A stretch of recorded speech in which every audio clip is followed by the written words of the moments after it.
Introduction: The Thread of Agreement.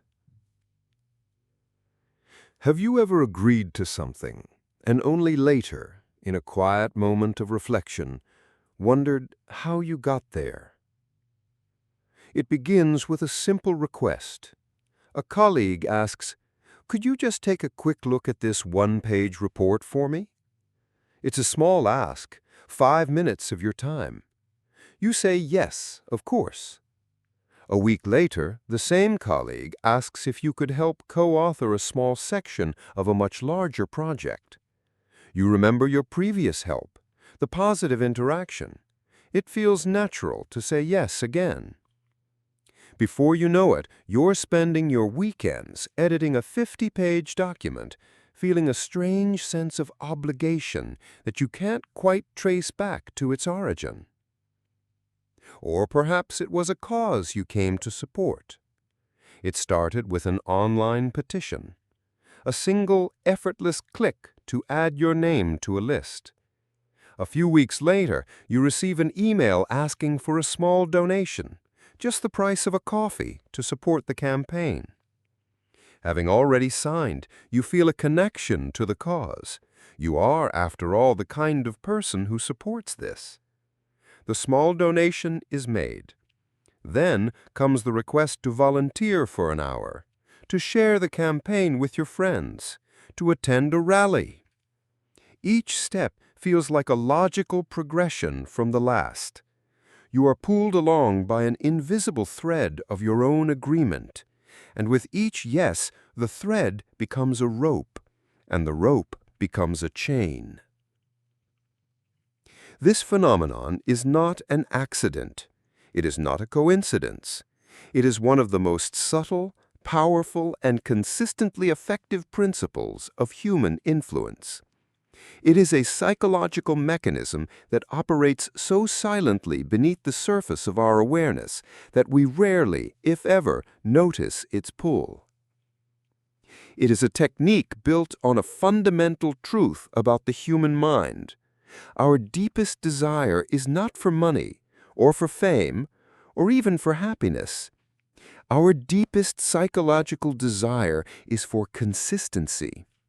We are driven by a profound unconscious need for our actions, beliefs, and self-image to align into a coherent story. And it is this very need for a consistent story that can be used to gently, methodically, and irresistibly guide our decisions. Tonight, we will explore this technique, known as the foot in the door. We will journey back to the quiet suburbs of 1960s California, where two psychologists first uncovered this hidden switch in the human brain. We will delve into the neuroscience of self-perception and the discomfort of cognitive dissonance to understand why a small yes makes a larger yes almost inevitable. We will see this invisible thread at work in every corner of our world, from the scripts of the most successful salespeople to the strategies of political movements, from the architecture of your favorite apps to the subtle negotiations within your own relationships. We will also explore its darker applications in the methodological recruitment of cult members and the chilling tactics of psychological warfare. But this is not a lesson in manipulation. It is an exploration of awareness. By understanding this principle, you will not only learn how to be a more ethical and effective persuader, but you will also learn how to build a shield for your own mind. You will learn to recognize the thread, to feel its gentle tug, and to consciously decide whether or not you wish to follow it. So, allow your mind to settle. Let the noise of the day fall away. We are about to uncover a fundamental secret of human influence, and in doing so, a fundamental secret about ourselves. The journey begins now. Section 1. The Invisible Thread. What is the foot in the door technique?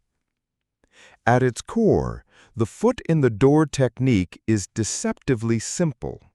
It is a compliance tactic that aims to get a person to agree to a large request by having them agree to a modest request first. The name itself paints a perfect picture. Imagine a door-to-door salesperson from a bygone era. A novice might walk up to the door and immediately launch into their big request.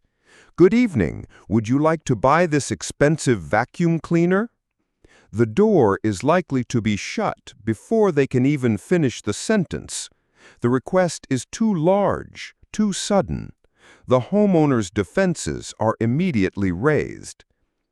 But a master of influence, a practitioner of the foot-in-the-door technique, operates differently. They don't start with the sale.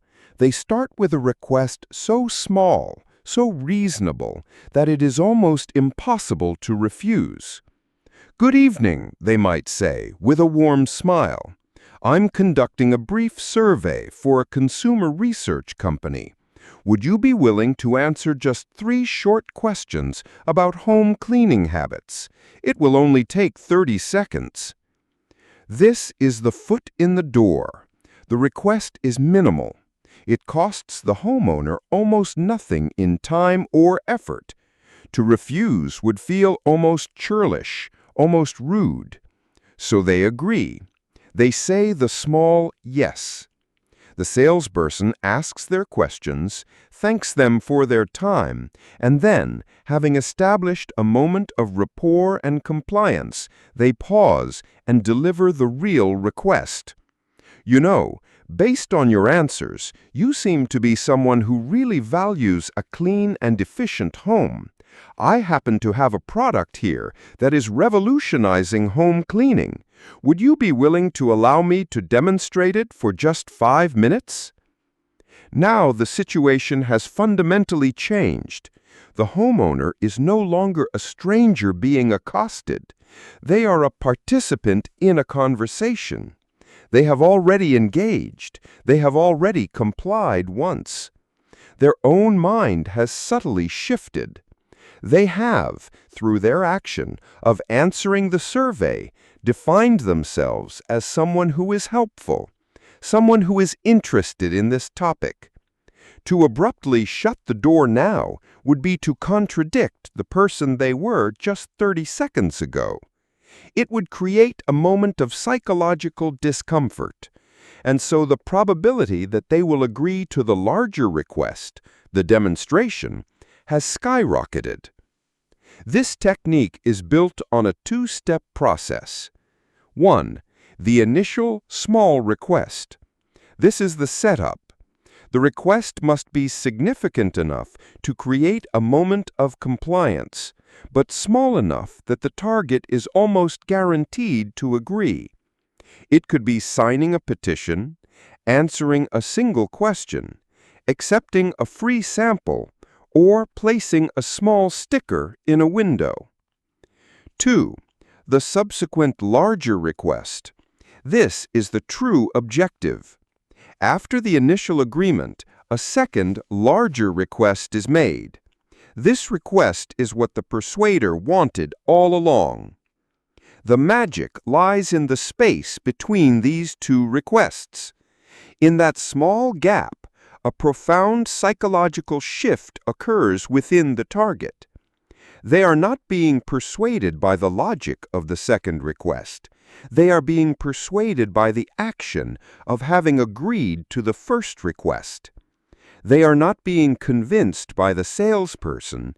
They are being convinced by their own internal need to remain consistent with a version of themselves they just created. This is why the technique is so subtle. It doesn't feel like pressure. It feels like a natural conversation. It reframes a transaction as an interaction, and it leverages the target's own mind as the primary tool of persuasion.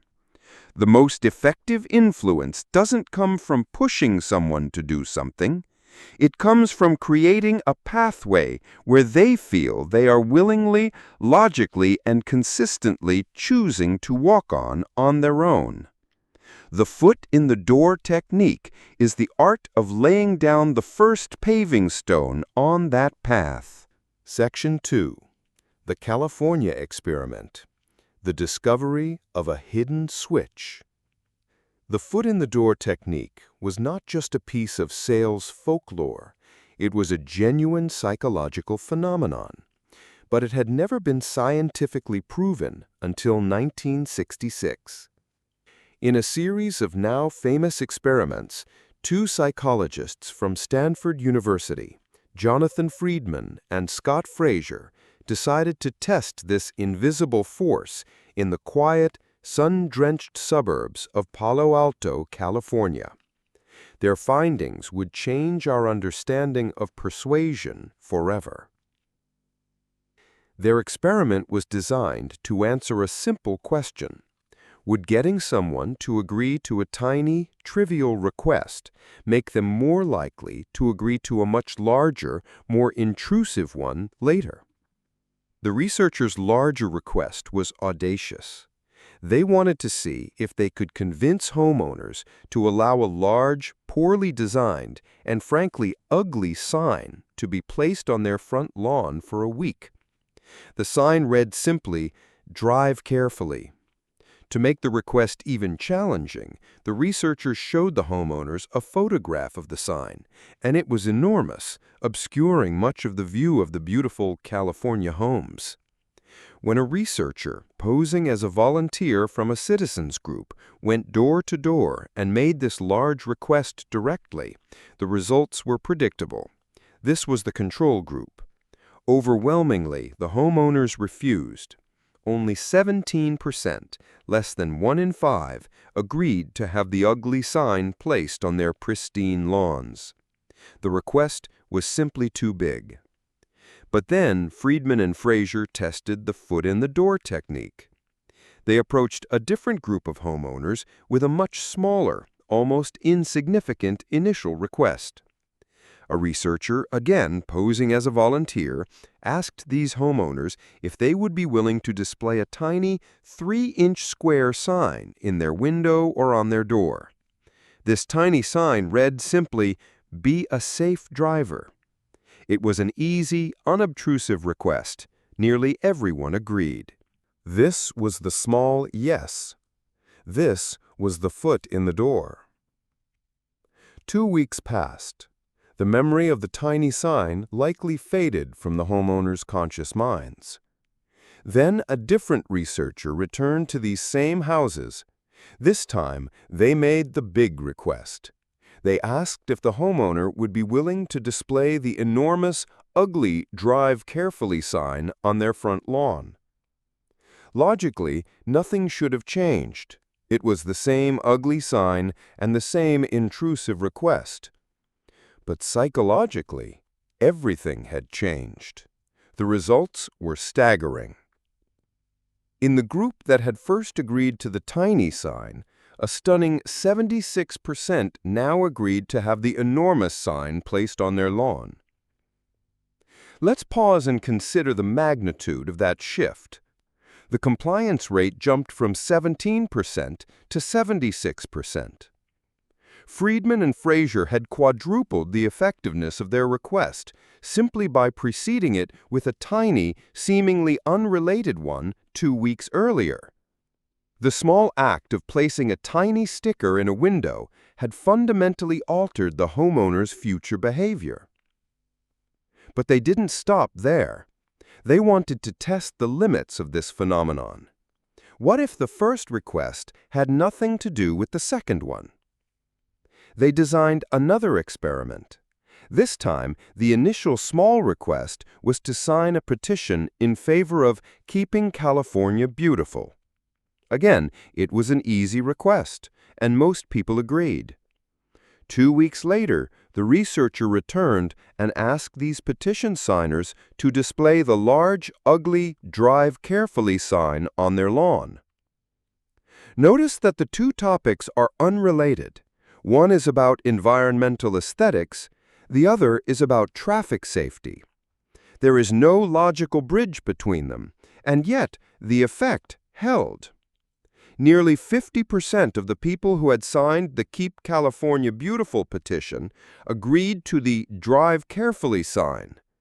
While not as dramatic as the 76% from the first experiment, it was still nearly triple the compliance rate of the control group, who had only been asked the large request. What Friedman and Fraser had discovered was a hidden switch in the human psyche. The act of agreeing to a small initial request, any small request, seemed to fundamentally change a person's self-perception. It didn't matter if the request was directly related or not. The simple act of saying yes once made them see themselves as the kind of person who says yes to civic-minded requests. They became, in their own minds, agreeable, helpful, community-oriented citizens. When the second, larger request came along, they were no longer just evaluating the request itself. They were evaluating it through the lens of their newly formed self-image. To say no would be to act inconsistently with the person they now believed themselves to be.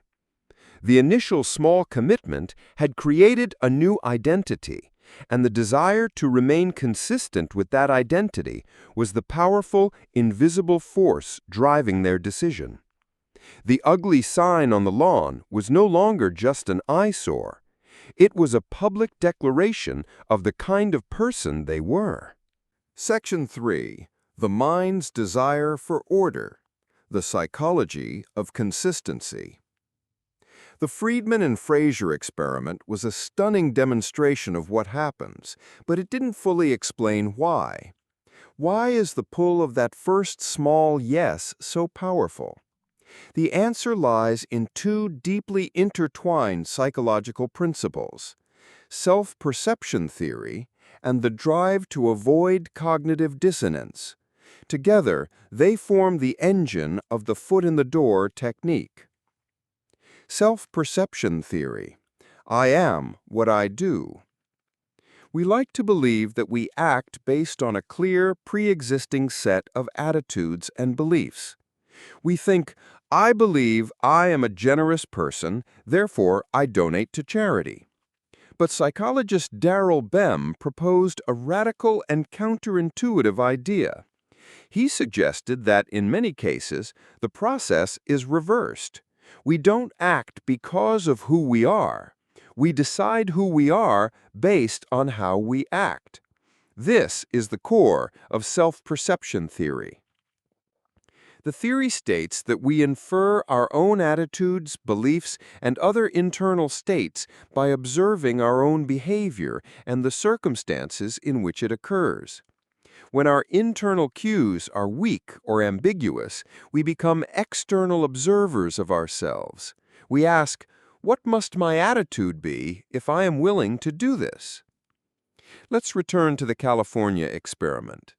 Before the researcher knocked, a homeowner might not have had a strong, pre-formed opinion about their own civic-mindedness. It was an ambiguous internal state. Then the researcher asks them to display the tiny "Be a Safe Driver" sign. The homeowner observes their own behavior. I just agreed to display this sign. No one forced me. I did it willingly. What does this action say about me? Their mind logically concludes, I must be the kind of person who cares about traffic safety. I am a helpful, community-minded citizen. This isn't a loud, conscious thought. It is a quiet, subtle shift in self-perception. They have just created a new piece of their own identity based on the evidence of their own small action.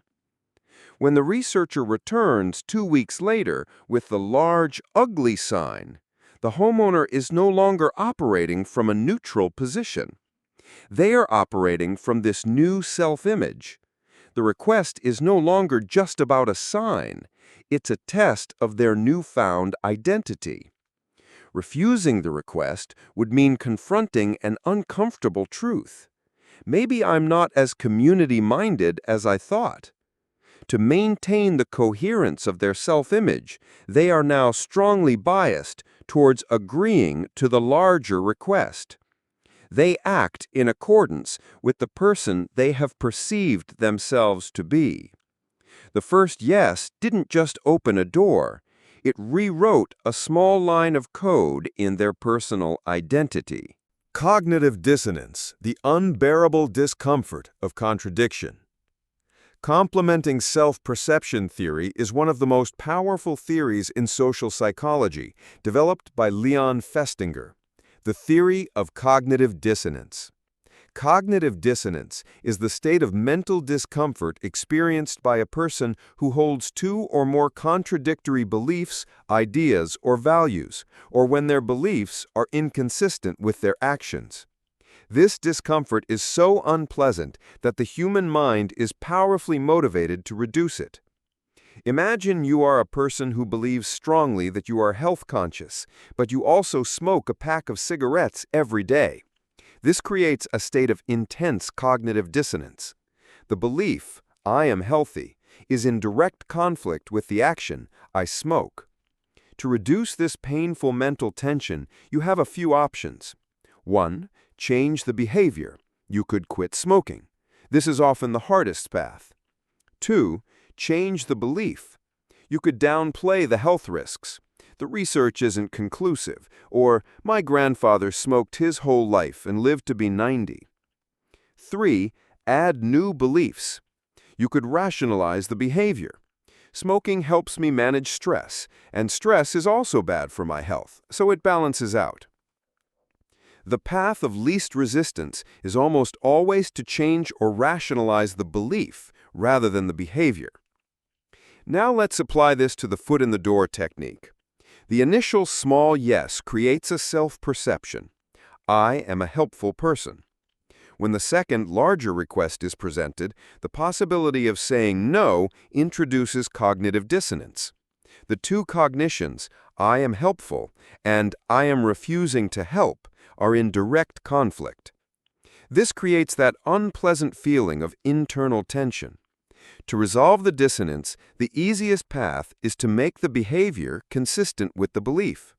Since the belief, I am helpful, has already been established by the first action, the mind is strongly biased towards performing the second action, agreeing to the larger request. Saying yes again restores harmony. It makes the internal story coherent. This is the consistency bias in action.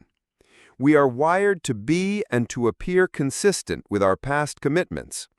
Consistency is associated with rationality, stability, and integrity.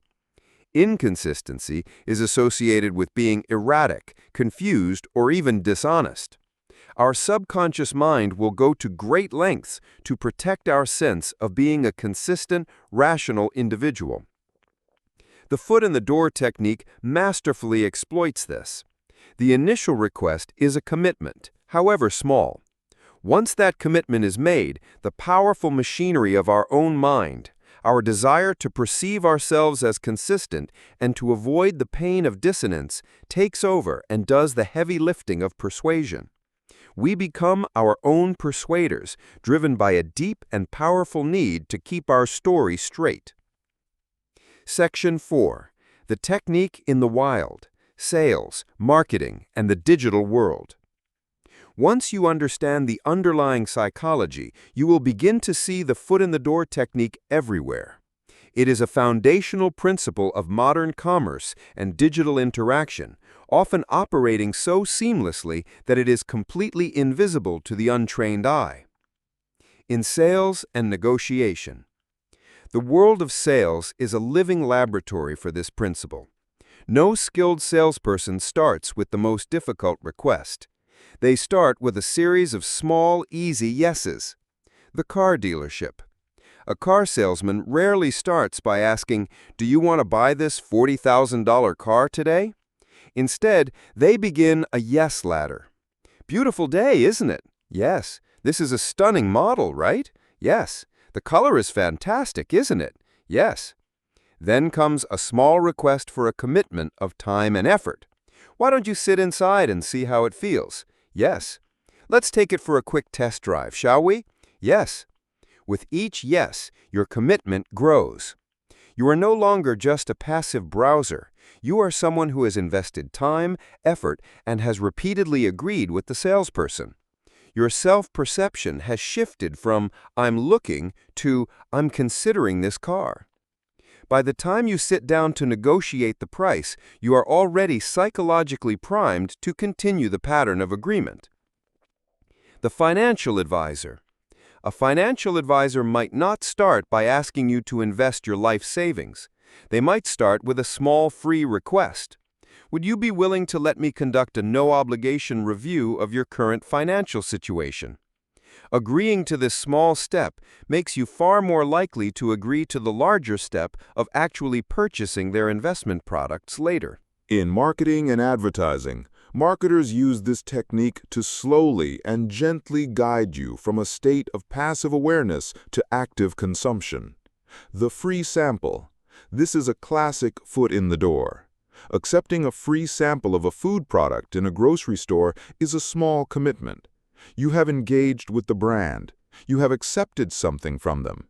This small act makes you more likely to then make the larger commitment of purchasing the full-sized product. The email newsletter. A website asks for your email address in exchange for a free guide or a small discount.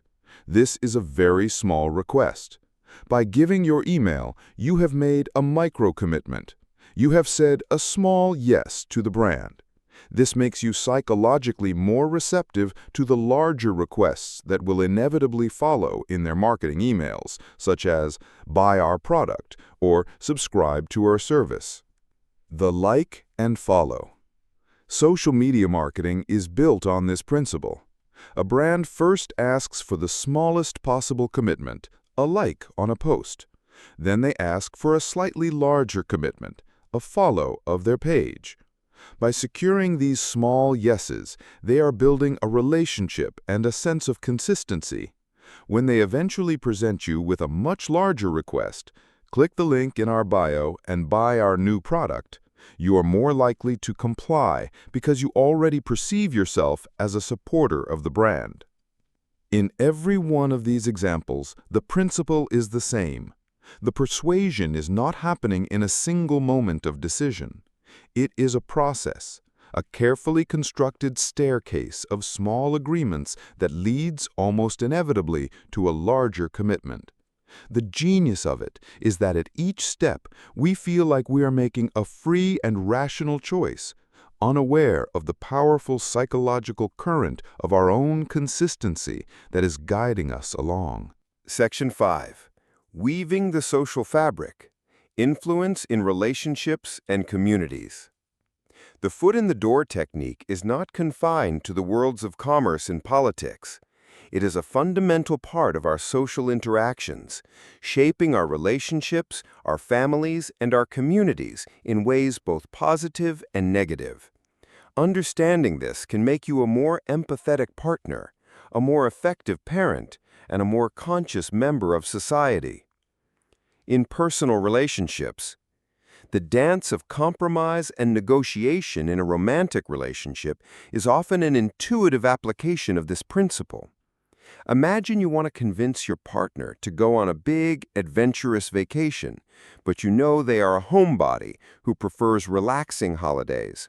A direct, large request, "Let's go backpacking through Southeast Asia for 3 weeks," will likely be met with immediate resistance. A more effective approach would be to start small. The initial request might be, "Hey, let's watch this interesting documentary about Thailand tonight." This is a small yes, a commitment of just an hour or two. During the documentary, you might make another small request. "This food looks amazing. Let's try that new Thai restaurant downtown this weekend." Another small yes. At the restaurant, you might say, "I love these flavors. I would love to learn how to cook Thai food. Should we take a cooking class together?" With each step, you are gently building a shared interest and a pattern of agreement. You are creating a self-perception in your partner, not as a homebody, but as someone who is curious about and enjoys Thai culture. Now, when you eventually make the larger request, I was thinking, instead of our usual beach trip, what if we spent a week just in northern Thailand, exploring the culture and the food? The request no longer seems so large or out of character. It feels like a natural extension of a path you have already started walking together. You have not manipulated them. You have gently co-created a new possibility through a series of small shared agreements. In parenting, parents often use this technique instinctively to gain cooperation from their children. A child who refuses to do their homework might be overwhelmed by the large, daunting task. The large request is, go do your 2 hours of math homework. The likely answer is no. The foot-in-the-door approach starts small. Hey, can you just come sit with me at the kitchen table and show me what you have to do? A small request for proximity and information. Once the child is at the table, the next request is also small. Okay, let's just do the very first problem together, just one. The child agrees. After completing one, the parent might say, "Great job, that was easy. Let's see if you can do the next 2 on your own." By breaking down the large, intimidating request into a series of small, manageable yeses, the parent bypasses the child's initial resistance. The child's self-perception shifts from, "I can't do this," to, "I've already started and I can do this one problem." The momentum of these small successes makes completing the larger task far more likely. In community building and activism, this principle holds true. The lifeblood of community organizing and social movements rarely starts by asking for a huge sacrifice. It starts with a small, accessible act of participation. Charitable giving. A charity will often first ask for a very small donation. $5 can provide a meal.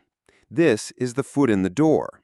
Once you have donated a small amount, you have identified yourself as a supporter of that charity. You are now far more likely to agree to a subsequent larger request, such as becoming a monthly donor or volunteering your time. The first small act of giving opens the door to a larger identity of generosity. In political activism, a political campaign might start by asking you to simply put your name on an email list. Then they might ask you to share a post on social media. Then to put a small sign in your yard. Then to donate money. Then to volunteer to make phone calls. Each step is a slightly larger commitment than the last. This ladder of engagement is a deliberate strategy to transform a passive supporter into a dedicated activist, all driven by the human desire to act in accordance with our previous commitments. In all these social contexts, the principle holds true. The journey of 1,000 miles, whether in love, in parenting, or in social change, often begins with a simple, small yes. This can be a beautiful thing, a way of gently guiding people towards positive change and deeper connection. But like any powerful tool, it can also be used for far darker purposes. The same psychological mechanism that can build a loving relationship or a thriving community can, in the wrong hands, become a tool for profound manipulation and control. The gradual, escalating nature of the foot-in-the-door technique makes it the perfect instrument for drawing people into situations they would have found horrifying or absurd at the outset. Nowhere is this more apparent in the methodical recruitment strategies of destructive cults and the psychological tactics of warfare. The gradual path of cult recruitment. No one wakes up one morning and decides to join a cult. The journey is almost always a slow, insidious process of escalating commitments, a masterclass in the foot-in-the-door technique. It starts with an invitation, not to join a cult, but to attend a free, interesting lecture or a friendly weekend workshop. The request is small and appealing. It promises community, purpose or self-discovery. This is the first yes. At the workshop, the atmosphere is overwhelmingly positive, a technique known as love bombing. Attendees are showered with praise and affection. Before they leave, a second, slightly larger request is made. Would you like to sign up for a series of introductory courses to learn more? Having had a positive experience and having already committed their weekend, many will say yes again. During these courses, further commitments are introduced. Participants might be asked to volunteer a few hours a week to help the organization. Then they might be encouraged to recruit their friends. Then a small financial donation is requested. With each step, the individual's identity becomes more deeply intertwined with the group. Their self-perception shifts from "I am someone interested in these ideas" to "I am a member of this group." As the requests escalate, they become more demanding. Donate a larger percentage of your income. Spend less time with outside family and friends who don't understand. Move into a communal living center. Each of these would have been an impossible request at the beginning, but after a long chain of smaller yeses, they can feel like the next logical step. The power of cognitive dissonance becomes immense. To leave the group would be to admit that all of their previous commitments, the time, the money, the emotional investment, the severed ties with family, were a mistake. This dissonance is so painful that the mind will work furiously to justify staying.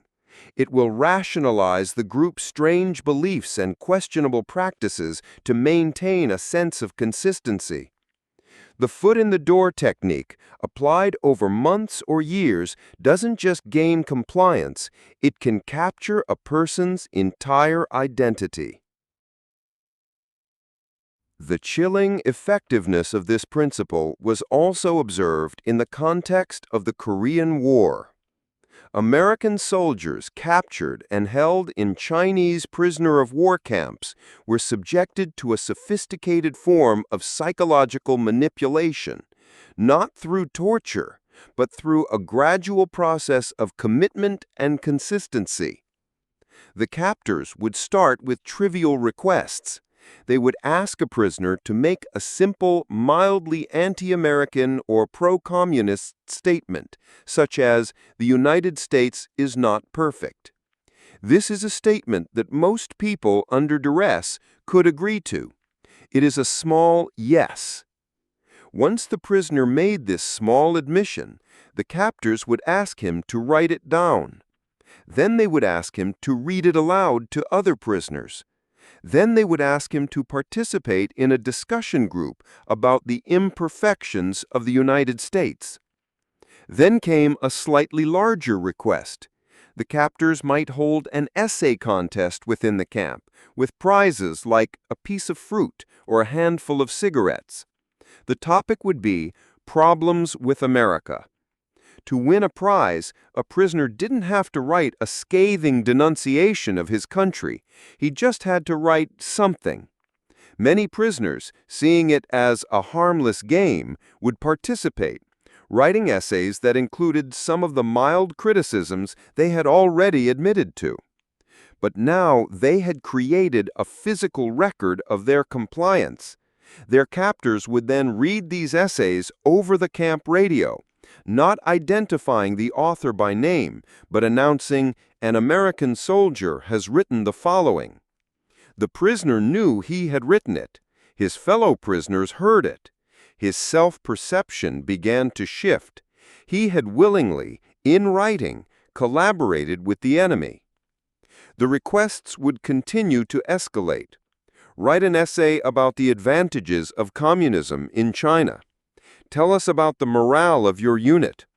Each step was a small, incremental betrayal of their previous identity. To reduce the excruciating cognitive dissonance of being both an American soldier and a collaborator, Many prisoners' minds began to unconsciously shift their beliefs. They started to believe a little of what they were writing. By the time the war was over, a significant number of these prisoners had been turned into genuine collaborators, not through overt torture, but through the relentless, methodical application of the foot-in-the-door technique. Their captors had understood a profound psychological truth. If you can get a person to make a small, seemingly harmless commitment, you can use their own mind's need for consistency to lead them, step by step, to a place they never would have imagined going. Section 7.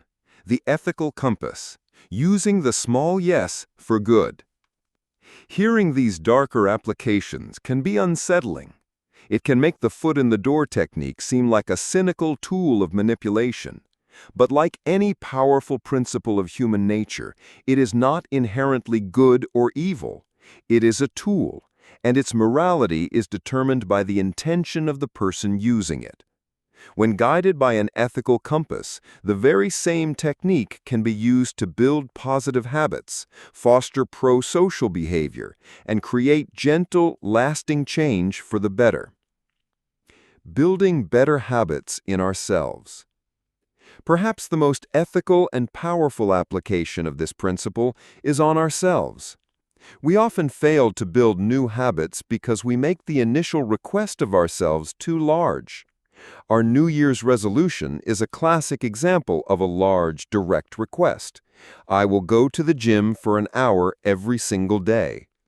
For someone who hasn't exercised in years, this request is so daunting that it's likely to fail, leading to feelings of guilt and reinforcing the belief that I am not the kind of person who exercises. The foot-in-the-door approach is far more effective. You start with a request so small it's almost laughable. This is the concept of micro-habits. The goal is to exercise regularly. The large request, go to the gym for an hour. The small foot-in-the-door request, put on your workout clothes. That's it. The initial commitment is not to exercise, but simply to change your clothes. It is an incredibly small yes. It takes 2 minutes and requires almost no willpower. But by doing it, you change your self-perception. You are no longer someone sitting on the couch. You are now someone who is dressed and ready to work out. This small shift in identity makes the next request, let's just do 5 minutes of stretching, much easier to agree to. After 5 minutes of stretching, the next request, how about a 10-minute walk on the treadmill, feels like a natural progression. The Stanford behavior scientist B.J. Fogg encapsulates this in his Tiny Habits method. Make it easy. If you want to floss daily, start by flossing just one tooth. If you want to meditate daily, start with just one deep breath. These are not the end goal. They are the foot in the door. They are the small initial acts of compliance that build momentum and reshape your identity, one tiny yes at a time. Encouraging pro-social and pro-environmental behavior. The same logic can be used to encourage positive behavior in our communities. Friedman and Fraser's original experiment was, after all, about traffic safety. Consider the challenge of promoting environmental conservation. Asking people to make a huge, costly lifestyle change, like installing solar panels on their roof, is a large request that will get few takers.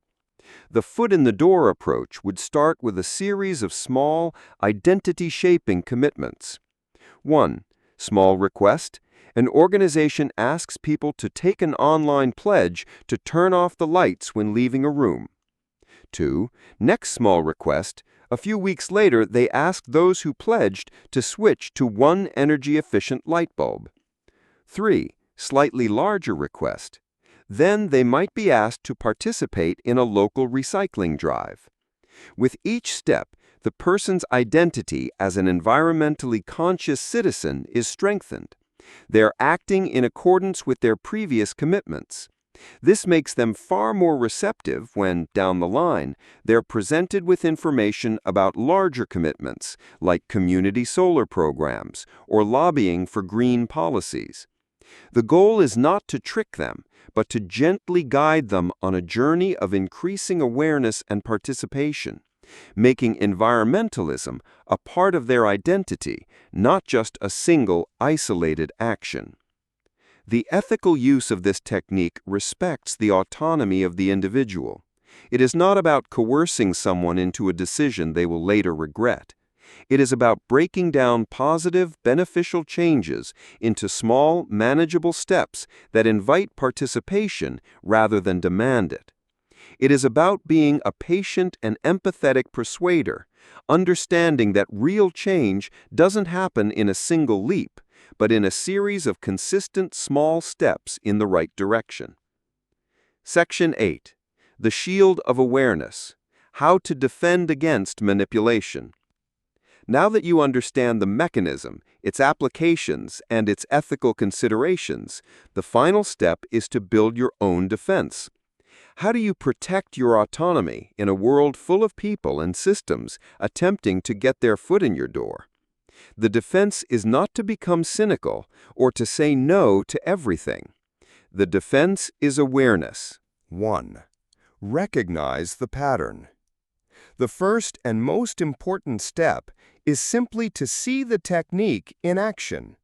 When someone makes a small, seemingly harmless request, especially a stranger or a salesperson, your newly trained mind should ask a simple question. Is this the real request, or is this the foot in the door? Just pausing to consider this possibility can break the spell of automatic compliance. You can still choose to agree to the small request, but you are now doing so with your eyes open, aware that a larger request is likely to follow. Number 2. Separate the requests. The power of the technique comes from our mind's desire to link the two requests together, to see them as a single, consistent path. Your job is to consciously sever that link. Treat each request as a completely independent event.